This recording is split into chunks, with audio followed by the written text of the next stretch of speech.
C'est pas normal de se lancer en dropshipping avec l'intention de devenir millionnaire en l'espace de quelques jours ou quelques semaines et penser qu'on va s'expatrier à Dubaï en l'espace de quelques jours de travail. Et malheureusement, il y a beaucoup de personnes qui pensent comme ça, de manière consciente ou non, avec tout ce qu'on voit aujourd'hui sur les réseaux sociaux, où les personnes qui ont réussi en dropshipping vont montrer partiellement leur histoire en montrant bien évidemment pas toute la vérité.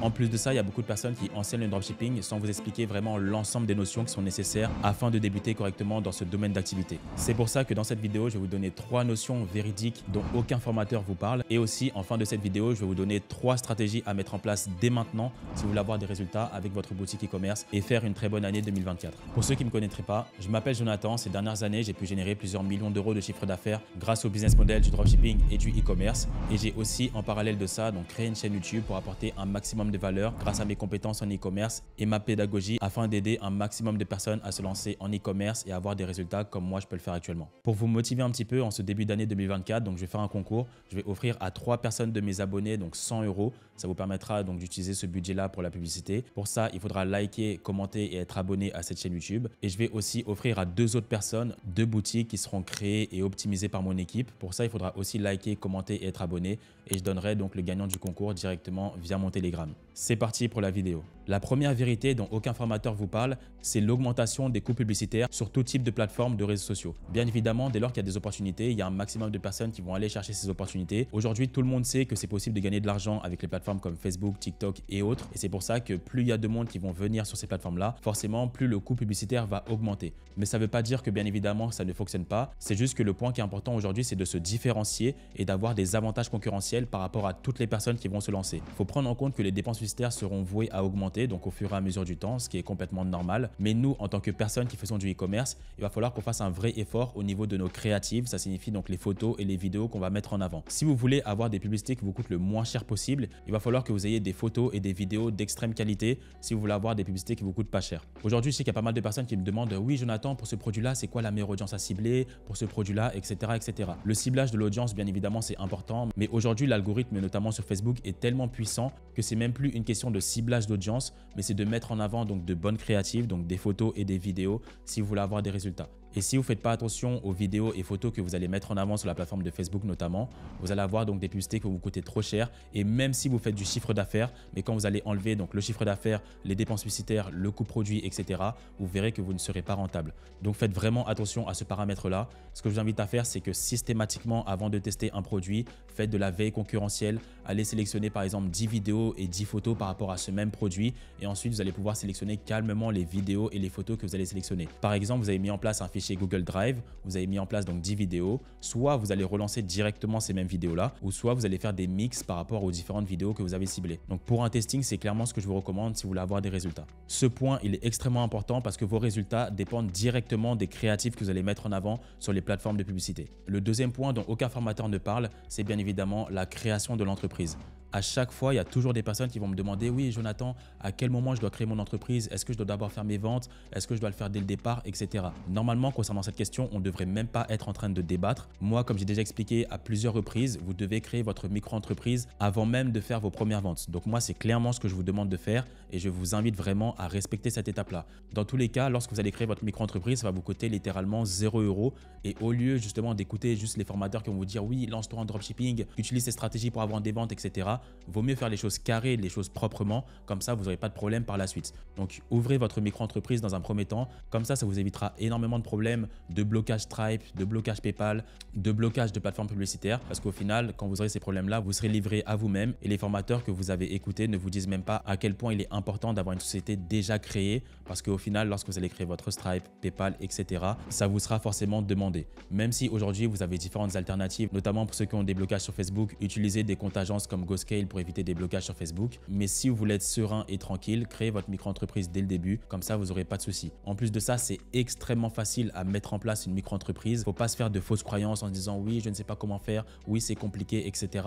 C'est compliqué quand on ne fait pas les choses, mais c'est extrêmement simple. Vous tapez comment créer une micro-entreprise sur Internet. Il y a toutes les étapes qui sont très clairement expliquées et vous mettez ça en place, comme ça vous serez bien tranquille pour la suite des étapes et vous pourrez vous lancer donc calmement en e-commerce. Au niveau de la micro-entreprise, donc comme je l'expliquais, ça vous coûte 0 € € pour créer votre micro-entreprise. Au niveau de la TVA, vous avez différents seuils avant de commencer à payer la TVA. Ensuite, au niveau de la fiscalité d'une micro-entreprise, donc elle est clairement avantageuse et elle est extrêmement simplifiée par rapport à une société. Et le plafond de la micro-entreprise, il est assez élevé pour vous permettre justement d'avoir vos premiers résultats, faire votre chiffre d'affaires, votre bénéfice et ensuite passer en société.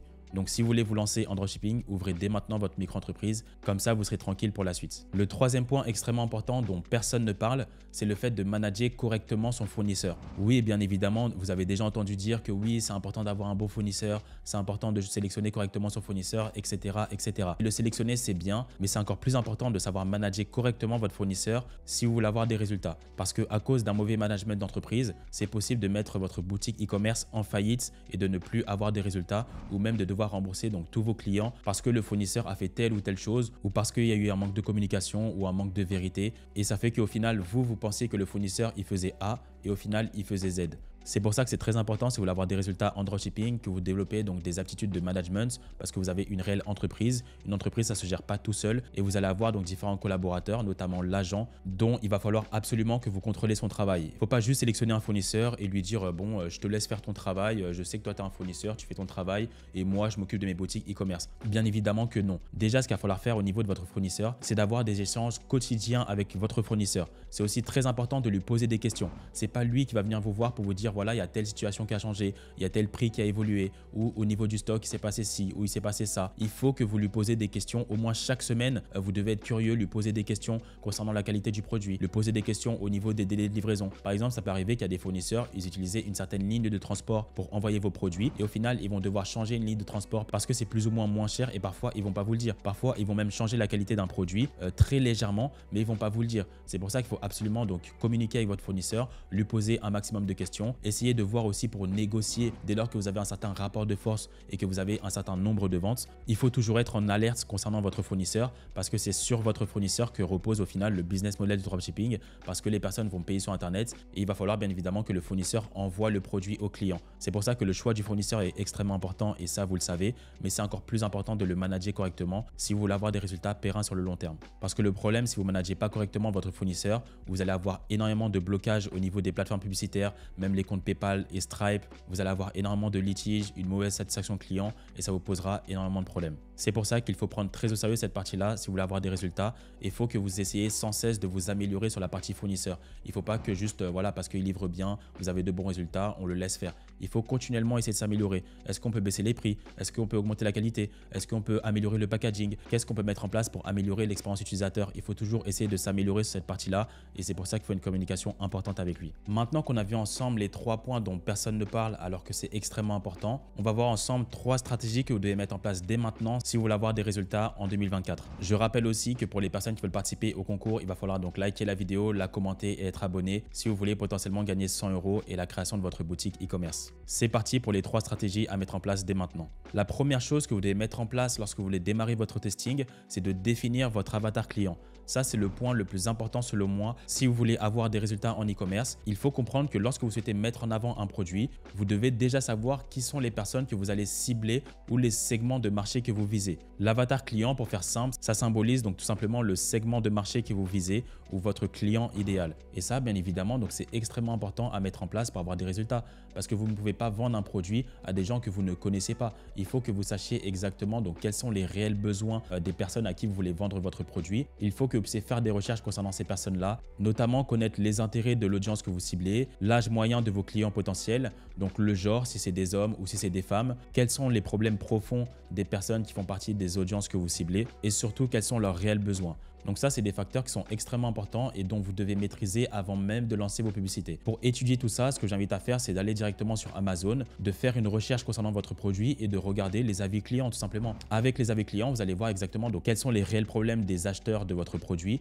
et quels sont leurs réels besoins. Donc ça, c'est un très bon moyen de déjà connaître votre avatar client afin d'avoir des résultats. Ensuite, quand vous allez commencer à dépenser du budget, commencer à avoir vos propres résultats, vous allez voir les retours que vous aurez au niveau des mails, les retours que vous aurez au niveau des commentaires sur Facebook, etc. Et ça vous permettra de maîtriser de plus en plus donc votre avatar client. La deuxième stratégie que j'invite à respecter afin d'avoir des résultats, c'est de faire tous vos testings de produits en monoproduits. Il y a différents types de boutiques e-commerce qui sont disponibles. Soit vous faites des boutiques en monoproduits, donc vous allez mettre en avant un seul produit à votre audience, ou soit vous allez mettre en place des boutiques en multi-produits et vous allez mettre en avant différents types de produits. Lorsque vous faites des testings et lorsque vous êtes débutant en dropshipping, je vous conseille de tester vos boutiques en monoproduit parce qu'il y a énormément d'avantages à cela. Déjà, vous avez la possibilité d'avoir un branding qui sera très fort parce que quand les personnes vont venir sur votre site, ils vont voir qu'il y a un seul produit. Donc forcément dans leur tête, mais attends, cette boutique, je pense qu'elle doit être spécialisée sur ce produit. Donc ça veut dire que ça inspire davantage confiance que de voir énormément de produits et au final on fait des fiches produits qui sont un petit peu bizarres, etc. Là, vous avez la possibilité de vous concentrer sur un seul produit et quand les visiteurs ils viennent sur votre site, ils voient un seul produit. Donc soit ils achètent pas, soit vous arrivez à convaincre suffisamment les visiteurs pour qu'ils deviennent vos clients. Ensuite, vous avez clairement la possibilité d'avoir un meilleur taux de conversion en mettant en avant un seul produit que plusieurs produits. Parce que quand vous mettez en avant donc plein de produits, plein de possibilités, bien évidemment, l'attention du client n'est plus sur un seul produit, mais sur plein de produits. Donc, il va avoir plein de choix différents. Il ne saura pas exactement quoi faire. Ça va lui prendre plus de temps pour réfléchir. Alors que si vous êtes sur une boutique monoproduit, il verra d'abord votre publicité, il viendra sur votre site, il verra un seul produit. Donc la décision, elle est simple. J'achète ou j'achète pas. C'est pas j'achète peut-être ce produit-là ou ce produit-là, ou j'hésite à acheter entre ce produit-là et ce produit-là, etc., etc. Là, il y a un seul produit. Donc forcément, vous avez un taux de conversion potentiel qui sera beaucoup plus élevé qu'en ayant une boutique multiproduit. En plus de ça, lorsque vous êtes sur une boutique monoproduit, donc c'est beaucoup plus simple de mettre en avant donc un marketing qui est efficace et fluide. Parce que lorsque vous êtes débutant, c'est normal que vous ne maîtrisez pas tout en termes de copywriting et en termes de marketing. Et si en plus vous allez commencer à mettre en place une boutique multiproduit avec plein de produits différents, alors que vous n'êtes même pas sûr d'être bon en marketing, en copywriting, ça va vous créer énormément de problèmes. Là, en boutique monoproduit, vous avez le temps quand même de vous focus sur un seul produit. Je prends mon temps pour mettre en place une fiche produit de qualité. Je prends mon temps pour mettre en place une FAQ, pour mettre en place l'ensemble des informations qui sont nécessaires concernant ce produit. Et bien évidemment, en faisant ça, je peux que avoir des résultats ou en tout cas m'améliorer dans cette direction. C'est pour ça que j'invite vraiment à tester vos boutiques en monoproduit pour avoir plus de résultats. La troisième stratégie que je vous invite à mettre en place pour avoir des résultats, c'est de tester systématiquement donc des photos et des vidéos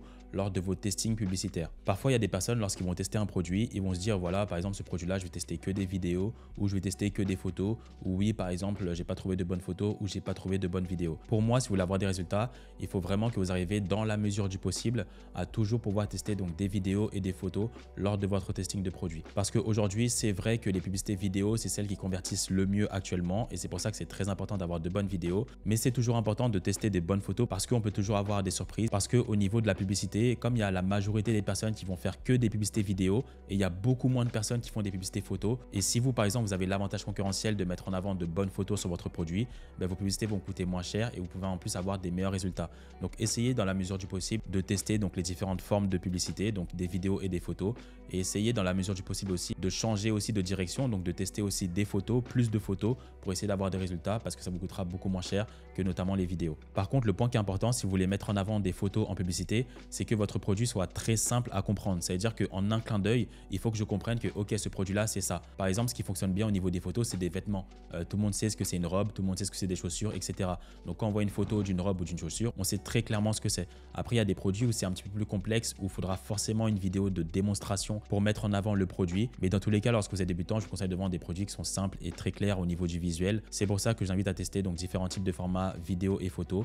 Mais si vous arrivez à avoir l'avantage concurrentiel de mettre en avant des photos pertinentes, vous aurez encore des meilleurs résultats. Vos publicités vous coûteront beaucoup moins cher et c'est pertinent de lancer ce type de publicité. Après, pour trouver de bonnes photos, ce que j'invite à faire, c'est d'aller par exemple sur Minea et taper le nom de votre produit en français, en anglais, en espagnol et regarder toutes les photos qui sont disponibles. Aller sur AliExpress et regarder donc différents types de fournisseurs pour regarder exactement les photos qui sont mises en avant. Et après, si vous êtes un petit peu plus débrouillard, vous pouvez directement donc commander le produit et mettre en place différentes photos par vous-même et ensuite donc les lancer en publicité sur Facebook. Voilà concernant cette vidéo, on a vu ensemble différents points qui sont extrêmement importants si vous voulez avoir des résultats en e-commerce que je vous invite à appliquer dès maintenant. Dans tous les cas, là, comme on est en janvier, je vais essayer de faire pas mal de concours pour vous booster, pour vous motiver aussi à vous lancer. Là, je vais envoyer énormément de vidéos e-com pour partager un maximum de valeur et aussi diversifier mon contenu pour parler aussi d'entrepreneuriat de manière plus globale. N'hésitez pas à me rejoindre sur mon Telegram. Je vais mettre en place de nouveaux concepts très prochainement grâce à mes différentes équipes. Et les personnes qui souhaiteraient rejoindre mon accompagnement, vous pouvez cliquer directement en bas de cette vidéo et réserver un appel pour travailler avec nous sur l'année 2024. Ça sera tout pour moi aujourd'hui. C'était Jonathan et on se dit à très vite pour une prochaine vidéo.